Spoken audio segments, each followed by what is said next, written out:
নিজ ভ্যান চালিয়ে স্ত্রীকে নিয়ে শ্বশুরবাড়ি যাচ্ছিলেন এক স্বামী।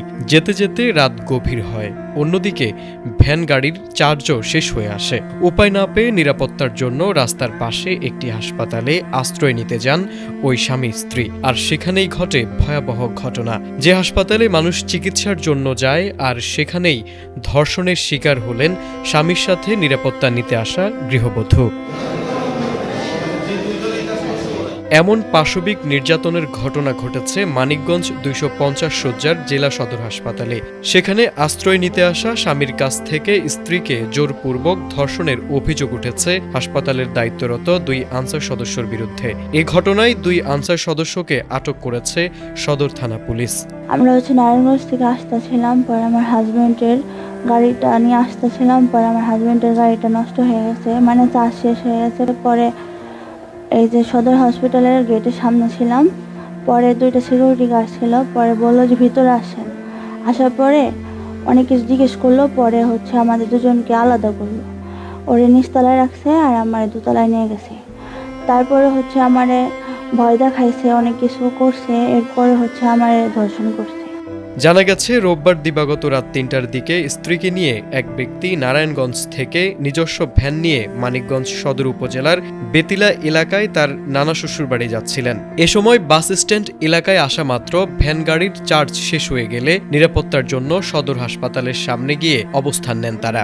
এরপর হাসপাতালের গেটে দায়িত্বরত অবস্থায় থাকা আনসার সদস্য শাহাদাত হোসেন এবং আবু সাইদ তাদের সহযোগিতা করার আশ্বাস দিয়ে হাসপাতালের ভেতর নিয়ে যায়। তাদের জিজ্ঞাসাবাদ করার জন্য হাসপাতালের নতুন ভবনের 8 তলার নিচতলায় স্বামীকে রেখে ওই ভবনের 2য় তলায় স্ত্রীকে নিয়ে যায়। এরপর আনসার সদস্যরা মেয়েটিকে নানাভাবে ভয় ভীতি দেখিয়ে জোরপূর্বক পালাক্রমে ধর্ষণ করে। আমি নারায়ণগঞ্জ থেকে আসতেছিলাম, তো মানিকগঞ্জ বাস স্ট্যান্ডে আমার চার্জ শেষ হয়ে যায়। ভ্যান নিয়ে আসতেছিলাম, তো নিরাপদ মনে করে আমি হসপিটালে আশ্রয় নেই। তো আনসার যে রাত্রে ডিউটিতে ছিল, সে যে জিজ্ঞাসাবাদের নাম করে দোতলাতে নিয়ে এসে যে আমার স্ত্রীর সঙ্গে যে দুইজন যে ধর্ষণ করছে। এটা যে আমাকে যে বাইরে নিয়ে গেছিলো, নিচতলায় যে রাখছিল আমার স্ত্রীকে দোতলায় জিজ্ঞাসাবাদ করার জন্য।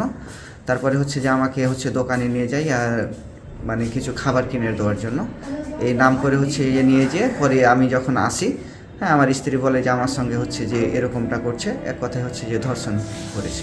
ভুক্তভোগী ওই নারী তার স্বামীকে পুরো বিষয়টি জানালে স্থানীয়দের সহযোগিতায় তারা থানায় গিয়ে আনসার সদস্যদের বিরুদ্ধে অভিযোগ করেন।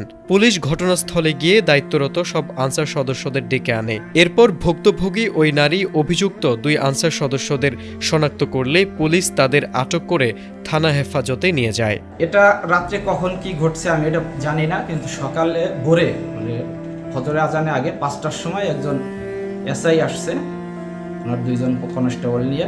উনি এসে আমারে জানাইছে যে আপনার আনসার সদস্যরা এই ঘটনাটা ঘটাইছে। আমাদের ব্যবস্থা আমি আমার ঊর্ধ্বতন কর্তৃপক্ষরে জানাইছি, তারা যে ডিসিশন নেবে সেটাই। বর্তমান তারা পুলিশ হেফাজতে আছে। পুলিশ জানিয়েছে, বাদীর অভিযোগের ভিত্তিতে অভিযুক্ত 2 আনসার সদস্যকে আটক করা হয়েছে। তাদের বিরুদ্ধে আইনগত ব্যবস্থা নেওয়া হবে। ভোরবেলায় আনুমানিক 4টা থেকে 4:30 এই সময় এই ভিকটিম আসলে একটা ভ্যান গাড়িতে তার হাজব্যান্ডের সাথে ছিল।